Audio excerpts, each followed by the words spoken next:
JTV News recently captured just a few images of the numerous derelict vehicles that are left abandoned along the territory's roads and, in some cases, parking lots. This week, we look at some glaring evidence of bad parking habits around the city of Road Town. With little to no police presence, parking in several sections of the city is a driver's nightmare. Broadly speaking, parking spaces are few and far between. But for the most part, disorganized parking is making a bad situation worse. We took our cameras on the road to show you just what we mean.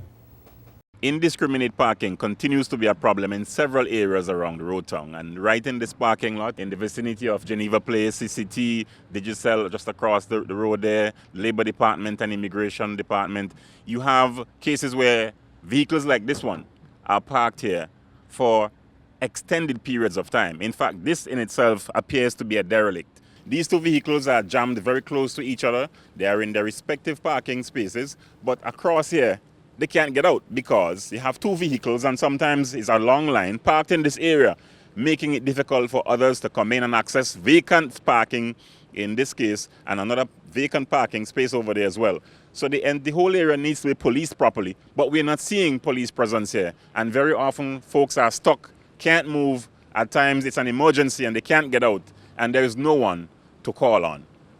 This is what the illegal parking does. It causes mayhem in various sections of Road Town, and you can see the congestion, the unnecessary situation created there simply because a number of vehicles are parked illegally on the right hand side, and the yellow marking clearly demarks that it's a no parking area. Nevertheless, every day we can see vehicles parked on that right hand side of the road, and the police, they are doing nothing about it.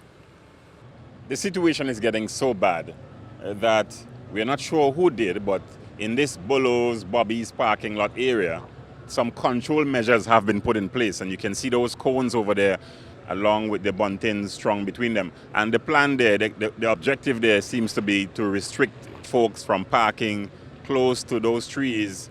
And maybe it's because folks who are walking in this area often come here and park all day and make it difficult for customers coming to either Bolo's or Bobby's to get parking. We're not sure.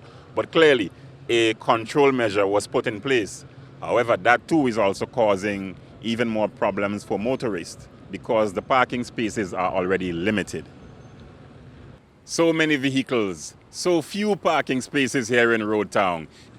The Ministry of Communications and Works says it is looking into installing high-rise parking in this area, stretching from the Scotiabank building all the way to Varieties and Electronics.